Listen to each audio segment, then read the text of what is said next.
بسم اللہ الرحمن الرحیم۔ سوال نمبر 55161۔ عنوان: بچوں کو مسجد میں لانا۔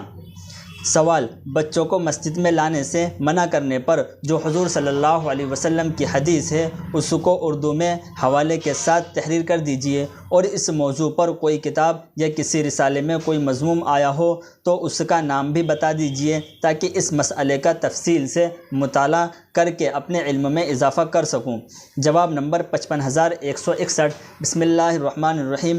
فتویٰ ID 1427-970۔ ابن ماجہ شریف کی روایت ہے کہ حضرت واصلہ بن اسقع رضی اللہ عنہ فرماتے ہیں کہ نبی کریم صلی اللہ علیہ وسلم نے ارشاد فرمایا کہ تم اپنی مسجد کو اپنے بچوں، پاگلوں، خرید و فروخت، جھگڑوں اور اپنی آواز کو بلند کرنے وغیرہ سے محفوظ رکھو۔ ابن ماجہ ابواب المساجد والجماعت باب ما یکرہ فی المساجد صفحہ 55۔ اس موضوع پر مزید تفصیلی بحث کے لیے آپ احسن الفتاویٰ باب الامامۃ والجماعت عنوان بچوں کو بالغوں کی صف میں کھڑا کرنا اور آپ کے مسائل اور ان کا حل عنوان جماعت کی صف بندی وغیرہ کتاب کا مطالعہ فرمائیں۔ واللہ تعالی عالم۔ دارالافتاء، دارالعلوم دیوبند۔ السلام علیکم۔